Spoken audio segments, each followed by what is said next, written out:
नमस्कार। आज हम कुछ बेहद निजी और कह सकते हैं भावनात्मक संवादों के जरिए रिश्तों की उलझनों को समझने की कोशिश कर रहे हैं। ये अंश हमारे पास बेवजह प्यार, मर्यादा और वादे शीर्षक वाले एक नोट से आए हैं। इसमें दो किरदार हैं, विहान और मीरा, और इनकी बातें हमें रात के सन्नाटे में पार्क की बेंच से लेकर ढलती शाम में मंदिर की सीढ़ियों तक ले जाती हैं। यहाँ सवाल है बिना किसी ठोस वजह के पनपे प्यार का, और साथ ही उन वादों और मर्यादाओं का जो रिश्तों को एक शक्ल तो देते हैं पर शायद अधूरा भी छोड़ देते हैं। तो चलिए इन संवादों को थोड़ा खोल कर देखते हैं। तो पहली बातचीत रात में होती है, हल्की बारिश के बाद एक पार्क में। विहान का एक सीधा सा, शायद कुछ बेचैन करने वाला सवाल है, आखिर कब तक तुम मुझे यूं बेवजह चाहोगी मीरा? क्या प्यार के लिए कोई वजह जरूरी नहीं होती? ये सवाल ही अपने आप में एक तनाव लिए हुए है ना। ये वजह प्यार पर, उसकी स्थिरता पर शक है।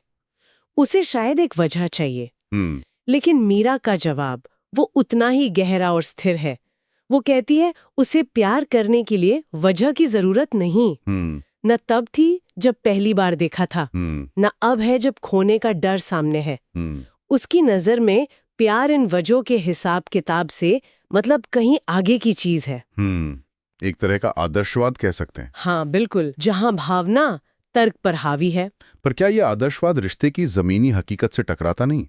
विहान आगे पूछता है, क्या हम कभी एक ही पन्ने पर होंगे? इसमें भविष्य की चिंता साफ झलकती है। हाँ, वो एक साझा भविष्य खोज रहा है शायद।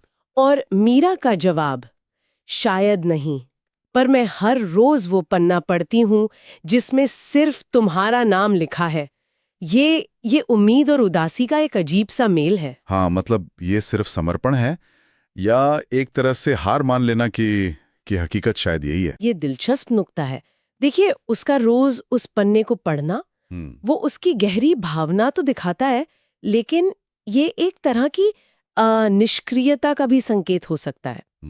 वो उस रिश्ते को शायद अपने मन में जी रही है जो हकीकत में वैसा नहीं है।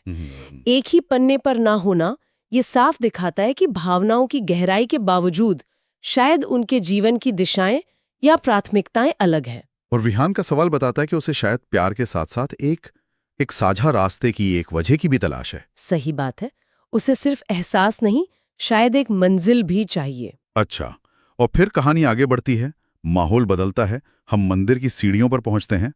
यहां बातचीत का रुख थोड़ा बदलता है, बेवजह प्यार से हटकर मर्यादा और वादों पर आ जाता है। विहान कहता है, मेरे कदम वादों से बंधे थे और तुम्हारे मर्यादाओं से। यहां जैसे रिश्ते के अधूरेपन की वजह सामने रखी जा रही है। हाँ, और यहाँ गौर करने लायक बात यह है कि ये बंधन सिर्फ बाहरी नहीं है। वादे शायद विहान के अपने उसूल हैं या किसी और के प्रति उसकी जिम्मेदारी, और मर्यादा मीरा के लिए वो शायद सामाजिक नियमों से बढ़कर उसकी अपनी बनाई हुई सीमाएं हैं।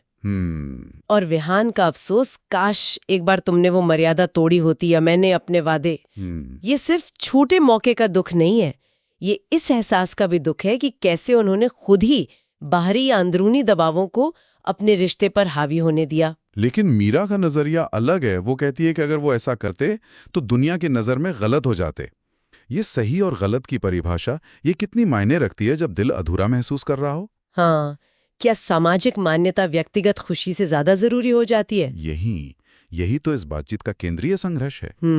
विहान का अगला सवाल इसी दुखती रग पर हाथ रखता है, और ये हम क्या हैं मीरा, सही होकर भी अधूरे? उफ, ये सवाल हमें सोचने पे मजबूर करता है कि समाज की नज़र में सही बने रहने की कीमत क्या है। क्या ये हमेशा हमें व्यक्तिगत स्तर पर पूरा महसूस कराती है? अक्सर नहीं। अक्सर सामाजिक ढांचे और नियम जो स्थिरता देने के लिए बने होते हैं, वो व्यक्तिगत जीवन में एक गहरा खालीपन भी पैदा कर सकते हैं। विहान तो सीधे तौर पर इन बंधनों को दोष देता है। मर्यादा तेरी, वादे मेरे, बस इन्हीं ने रोके रखा हमें। ये एक तरह से रिश्ते की नाकामी का ठीकरा बाहरी चीजों पर फोड़ना हुआ ना, कह सकते हैं। पर मीरा का जवाब नहीं आता, बस खामोश आंसू बहते हैं, और वो खामोशी, वो शायद शब्दों से ज्यादा कह जाती है। क्या मतलब? क्या वो विहान की बात से सहमत है या उसे इस बात का दुख है कि वो इन बंधनों को तोड़ नहीं पाई, या शायद उसे इस बात का एहसास है कि दोष सिर्फ मर्यादा या वादों का नहीं, बल्कि उनके अपने चुनाव का भी है।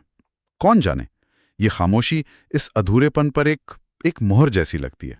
तो इन संवादों से हम क्या समझें, मतलब क्या निचोड़ निकलता है? ये हमें दिखाते हैं कि कैसे गहरा बिना शर्त वाला प्यार भी समाज के तय किए गए दायरों और व्यक्तिगत जिम्मेदारियों की दीवारों से टकराकर अधूरा रह सकता है। हाँ, और ये हमें सोचने पर मजबूर करता है कि हमारे अपने रिश्तों में भी ऐसी कौन सी अनकही मर्यादाएं या अनदेखे वादे हैं जो हमारी राह तय कर रहे हैं, अनजाने में ही सही। बिल्कुल। अगर हम इसे थोड़ा बड़ी तस्वीर में देखें तो ये संवाद हमें आत्मनिरीक्षण के लिए उकसाते हैं। क्या सही होने की सामाजिक दौड़ में हम अपनी असल खुशी कहीं पीछे छोड़ देते हैं? ये एक बड़ा सवाल है। और यहाँ एक और गहरा सवाल उठता है, क्या एक अधूरा रिश्ता जिसमें इतनी गहरी भावनाएं हों अपने आप में किसी तरह से पूरा नहीं है? शायद कुछ कहानियां अधूरी रहकर ही अपनी पूरी बात कह जाती हैं। ये एक अलग नजरिया है सोचने का। हाँ, ये एक विचार है जिस पर शायद सोचने की जरूरत है, वो खामोशियां जो अक्सर शब्दों से ज्यादा वजन रखती हैं।